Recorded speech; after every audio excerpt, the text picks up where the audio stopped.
Welcome to Misshell, a place where we dive deep into the dark and twisted world of female true crime. Grab a cup of tea and prepare to be shocked and intrigued by these amazing cases. In the bustling city of New Orleans during the 19th century, one name stood out among the high society elite: Delphine LaLaurie.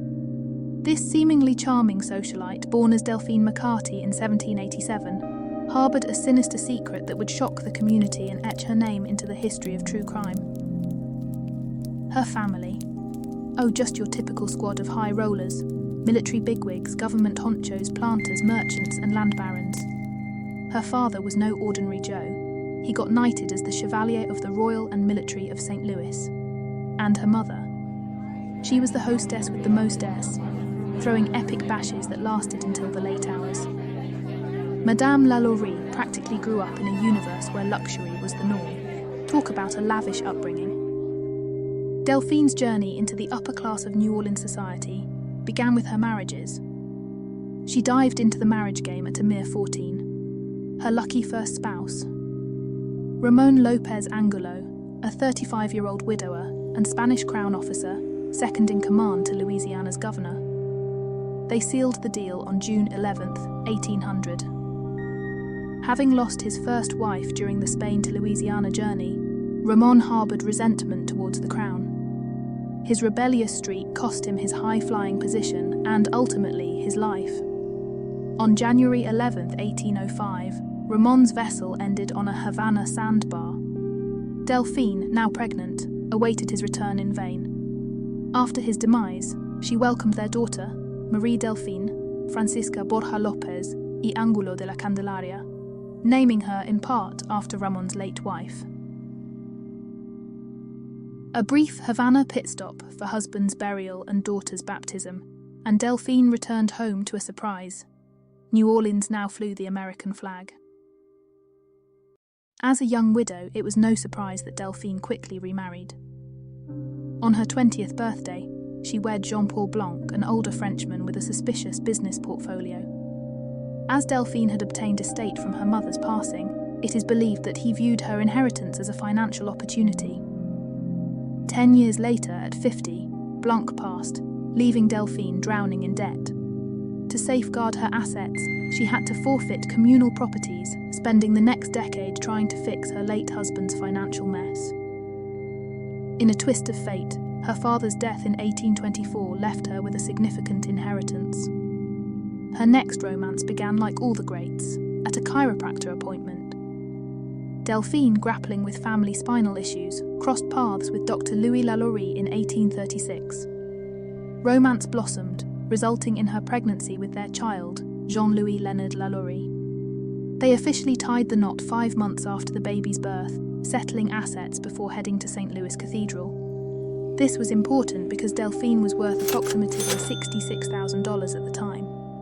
Despite a 6-month marriage delay, perhaps due to societal disapproval of their child born out of wedlock, they made it official. Alas, the union wasn't all sunshine. Frequent fights and separations marked their marriage, coinciding with Delphine's cruel treatment of her slaves.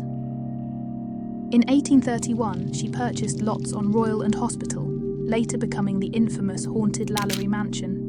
Money couldn't salvage their relationship, evident when Delphine sought separation in 1832, citing mistreatment from Dr. Louis LaLaurie.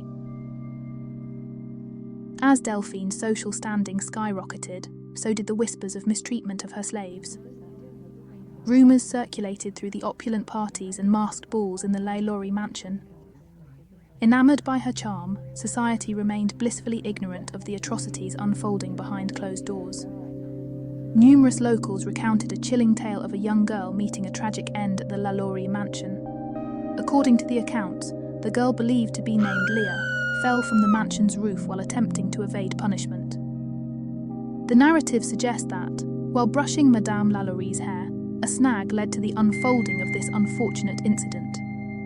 A silver lining emerged from this dark episode.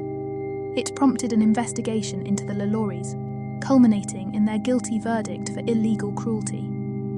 The legal repercussions mandated the forfeiture of 9 slaves. Regrettably, a family member promptly repurchased these slaves, eventually returning them to the dreaded LaLaurie residence. On April 10, 1834, the horrifying truth concealed within the LaLaurie mansion finally burst into the public eye. A raging fire engulfed the residence, catching the police and fire marshals off guard. Amidst the chaos, a morbid discovery awaited them.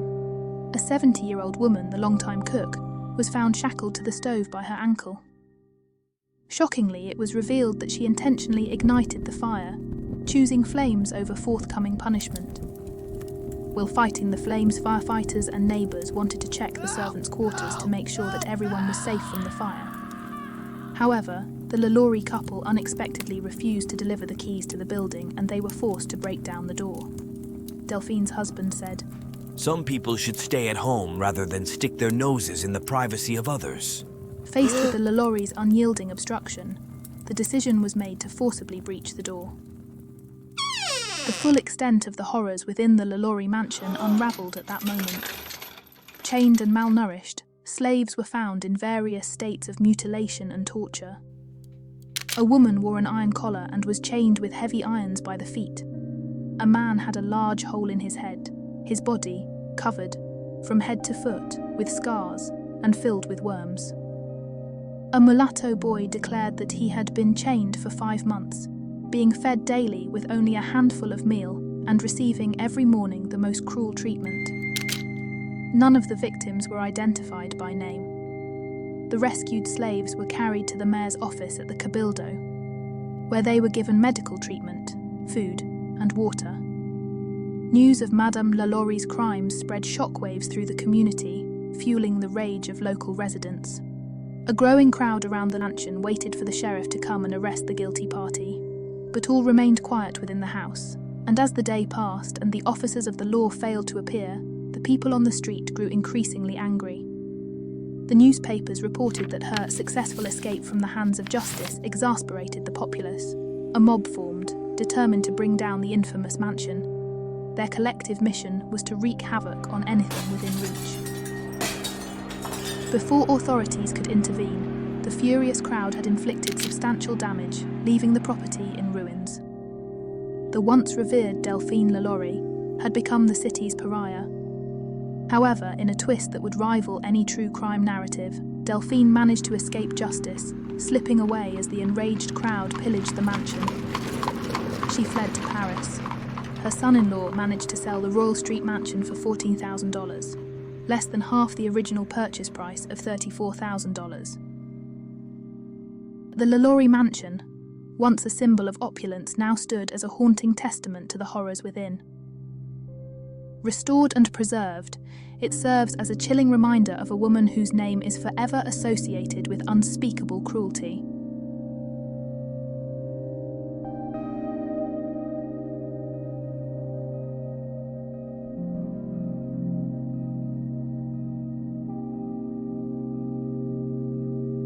If you enjoyed this dive into the macabre, make sure to like, share and subscribe for more intriguing stories from the depths of the human experience.